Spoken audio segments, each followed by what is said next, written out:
Here are 5 exercises that you should be doing every single week for less pain and more training longevity.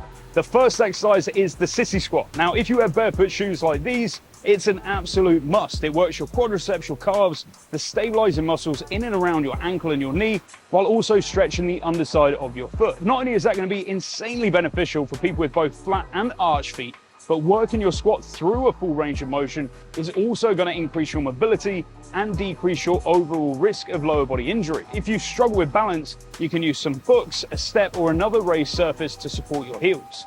You can also make it easier using a wall or bar for support, or you can make it harder by doing a partial or full reverse Nordic curl. Exercise 2 is the Jefferson curl. The back of our body is responsible for the majority of our force production, which for those who also sit at a desk without regularly stretching can lead to knee, hip, and back pain.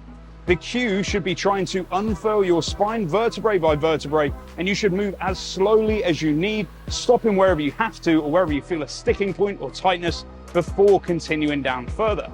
At the bottom of the movement, take 2 to 3 breaths before rolling yourself back up to a standing position. Doing that is going to help lengthen and strengthen your glutes, your hamstrings, your lower back and sides, with both weaknesses and posture able to be remedied with the Jefferson curl and proper core training. Exercise 3, one of my favorites, is the ab rollover. Now, this movement is challenging and will need to be regressed for most, but if you can do it, is the absolute gold standard of core training. Your core is your foundation of stability, and no matter your age or your sport, should be a training priority. If you are an Olympic weightlifter, a strong core means a strong brace and more weight lifted with a lower risk of injury.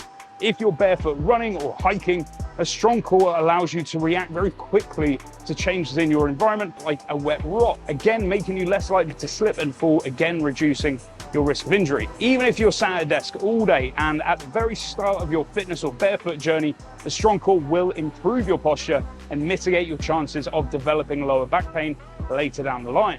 If the ab rollover isn't possible for you at the minute, try alternating between hollow body position 1, 2 or 3 and a Superman extension in position 1 or 2 for 30 seconds of each movement with 1 minute rest in between, 3 to 4 times a week.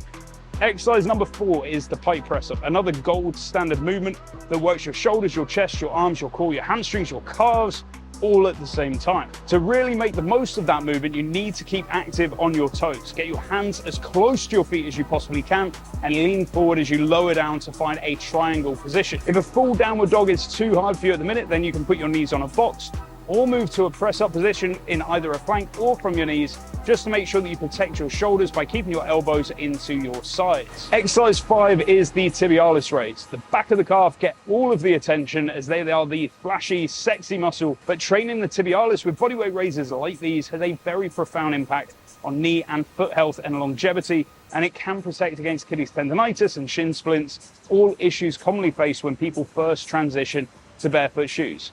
Are there more exercises that you can do? Absolutely. So make sure that you subscribe to the channel below to stay up to speed as we release more videos like this.